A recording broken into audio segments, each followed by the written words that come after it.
Sejam bem-vindos a mais um episódio do Eu e Deuses. Mais uma vez eu, Daniela Benetti, me junto à impulsiva Camila Kintzel nesse podcast bissemanal para narrar as lendas mais dramáticas, os mitos mais vingativos, o folclore que inspira os psicólogos. O mito de hoje é mais um clássico grego, que inspirou 3 peças na Antiga Grécia, uma teoria junguiana e também uma personagem de quadrinhos super problemática, que já teve um filme ruim e uma participação boa na série do Demolidor. Sim, estou falando dela, Electra, e seu irmão menos pop, o Orestes, tadinho. Curtam e compartilhem esse episódio pra gente continuar trazendo mitos que ainda vivem na cultura pop aqui para esse podcast.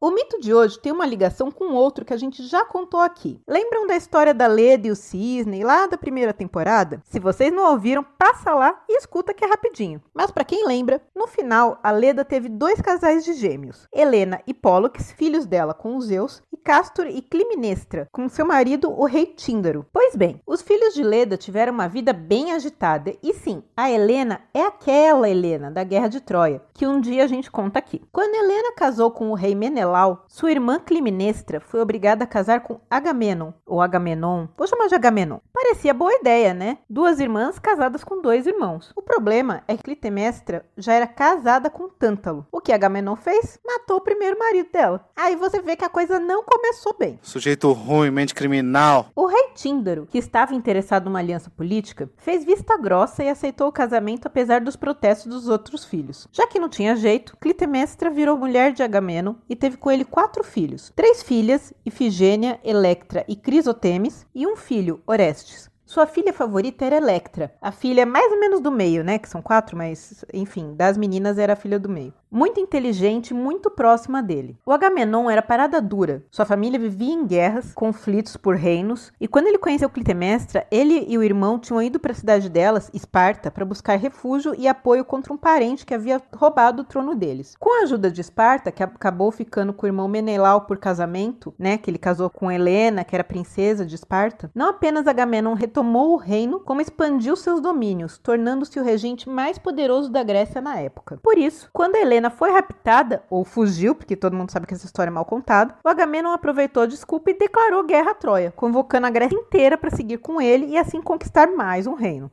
Cérebro, o que você quer fazer esta noite? A mesma coisa que fazemos todas as noites, Pique. Tentar conquistar o mundo. Porém, na hora de partir, o Agamenon fez uma cagada. Matou um cervo, animal sagrado da deusa Ártemis, e disse que era melhor que ela na caça. E a gente sabe como os deuses gregos ficam quando, alguém fala uma coisa dessas. Eles não levam desaforo para casa. A Ártemis impediu que houvesse ventos para que os navios partissem e lançou uma praga na cidade. Apenas uma coisa podia aplacar a ira da deusa: o sacrifício de Ifigênia, a filha mais velha do Agamenon. Para conseguir que a filha viesse para o sacrifício, que ele estava numa área portuária, sem que a mãe interferisse, Agamenon inventou que ela ia se casar com o herói Aquiles e que ela deveria vir sozinha. Mas mãe é mãe e Clitemnestra foi junto, descobrindo que a filha na verdade ia ser sacrificada. Básico. Claro, deu um puta quebra-pau, mas a Ifigênia falou: não, deixa, eu vou lá, me sacrifico, é pelo bem de todos. Aí longe dos olhos de todo mundo, o ritual foi feito e a Ifigênia foi dada como morta. Com a ira da deusa aplacada, os navios partiram para uma longa guerra, mas Clitemnestra passou todos esses anos guardando rancor contra o marido. Enquanto ele estava fora, a rainha se aproximou de Egisto, rei da Argólida, e se tornaram amantes.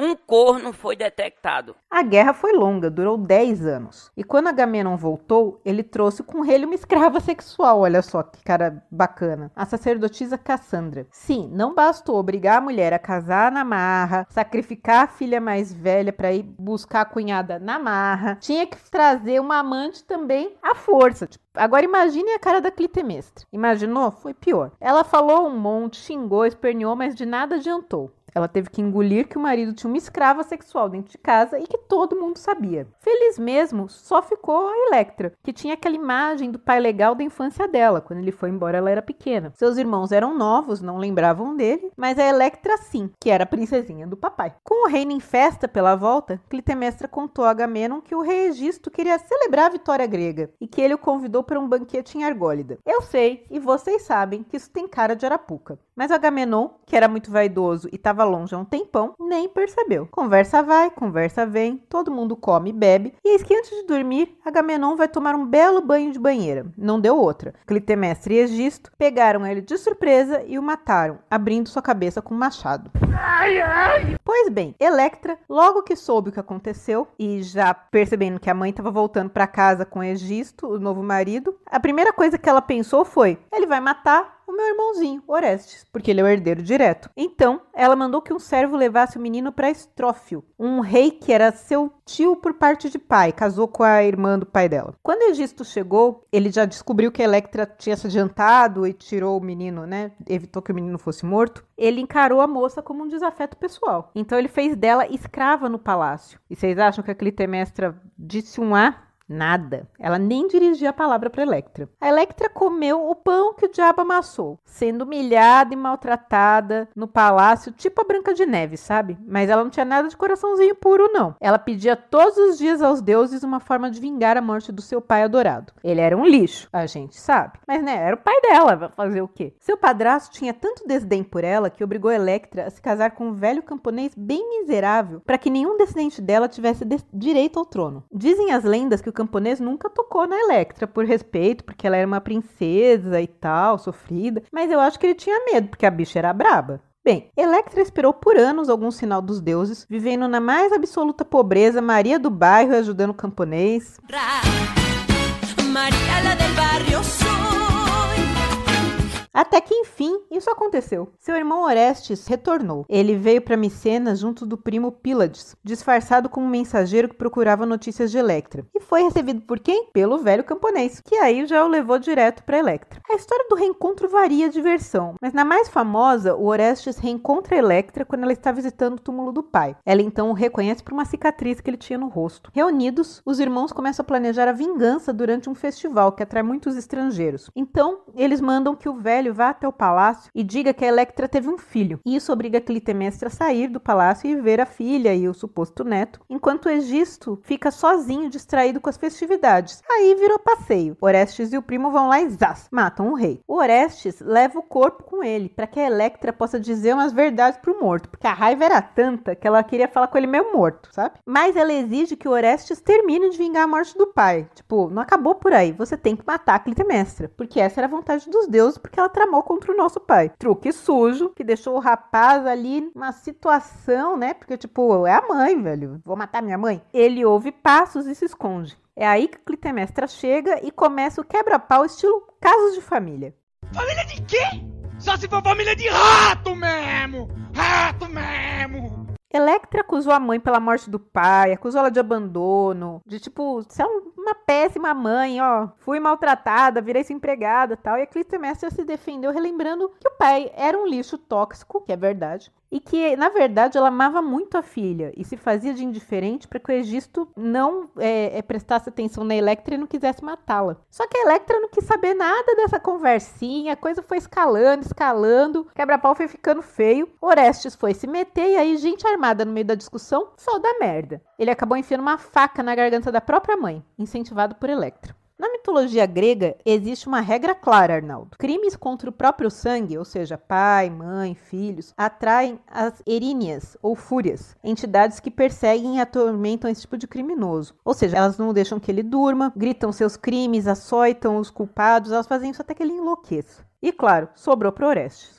A coisa chegou num ponto que o Orestes, completamente doido, foi levado para o templo de Apolo em Delfos por Electra e Pílades, que a essa altura já tinham virado casal. Sim, a Electra disse tchau pro camponês, deu o casamento por anulado e ficou com o primo, o príncipe bonitão. Enfim, em Delfos, eles receberam um recado de Apolo. Para limpar sua barra, só trazendo uma estátua sagrada de Artemis que foi roubada de volta para Atenas. Porque aí a deusa Atena vai lá, dá uma força, as fúrias só obedecem a ela. Então lá foram os três atrás da tal estátua, na cidade de Taurida. Chegando lá, os rapazes deram uma bobeada e foram presos, levados para o templo de Artemis para serem sacrificados pela afronta. Agora, adivinhem quem era a sacerdotisa Mor?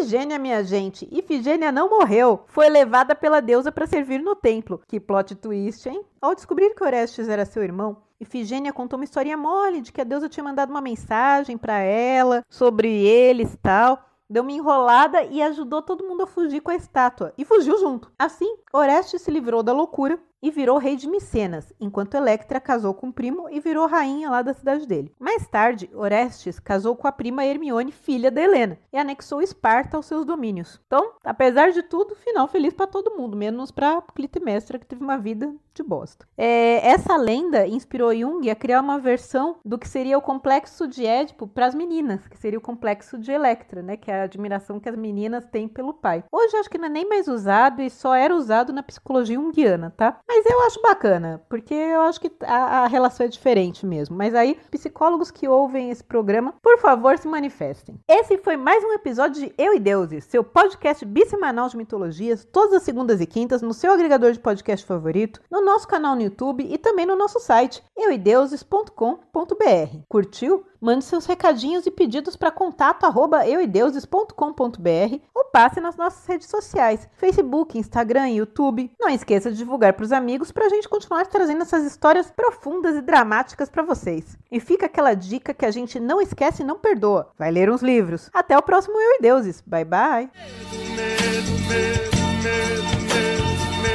Cada um guarda mais o seu segredo, a sua mão fechada, a sua boca aberta.